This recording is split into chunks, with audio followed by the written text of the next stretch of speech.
Sino kaya ang mapipiling maging model ng Velvet Box Jewelry? Kalingap Rab, di makapaniwala.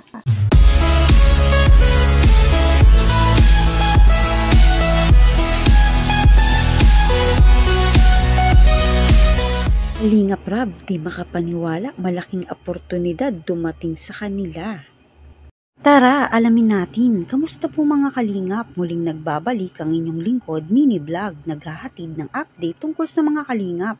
Kung bago ka pa lang sa aking channel, mag-subscribe na at huwag kalimutang mag-like para lagi kayong updated sa aking mga videos. At patuloy po natin na suportahan ang founder po ng Kalingap na si Kuya Val Santos at Kalingap Rab dahil alam naman natin na madaming natutulungan sila na mga kababayan natin. Araw-araw po natin na suportahan at panoorin ang kanilang mga videos. Kalingap Rab, di makapaniwala, bakit kaya at isa sa mga K-Angel kukuning model ng isang kumpanya?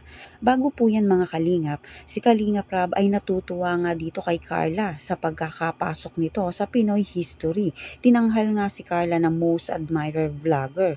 Masaya si Kalingap Rab para kay Carla dahil nga naman na dating walang-wala at natulungan ng Kalingap ay isa na din ngayon na umuunlad at nakikilala na sa social media.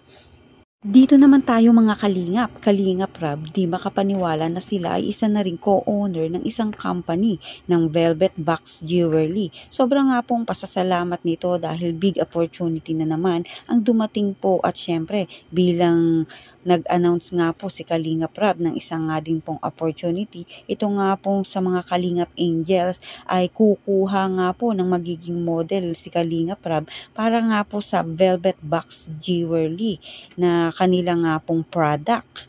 Tara at panoorin po natin ang video. So may kukunin akong models, di ba? Yung mga model tayong kukunin dyan. And yun. Siyempre, sideline yun. May sahod sila, di ba? So, yan. At gusto kong isama din kayo sa pagpili kung sino yung pwede nating i-model sa Velvet Box Fashion Jewelry. Ano guys? So, yan. Para na kaming may kumpanya. Kaya nakakatuwa. No? Nakakatuwa. So, yun. Yan ay, ano natin yan, no? Tatalakayin pa natin yan. Ayan. Siyempre, pumili tayo guys, no? Nung sa inyo. Ma-post ako sa page natin ng Velvet Box. Abangan nyo po yung post ko doon para sa voting. Dito po sa page na ito, guys. Ito po. Ayan yung page namin. Paki-follow and like po. Ha? Ha? No, lahat. Batch 1, 2, 3. Follow nyo po yung page na yun dahil dyan po tayo mga voting. Kasi, yun.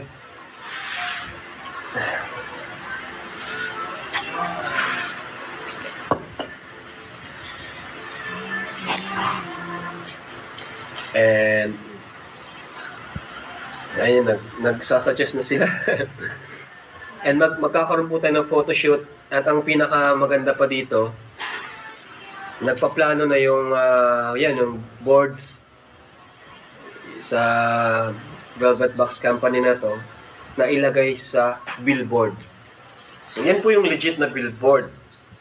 Alam niyo po kung bakit? Kasi company po yung shoulder, no?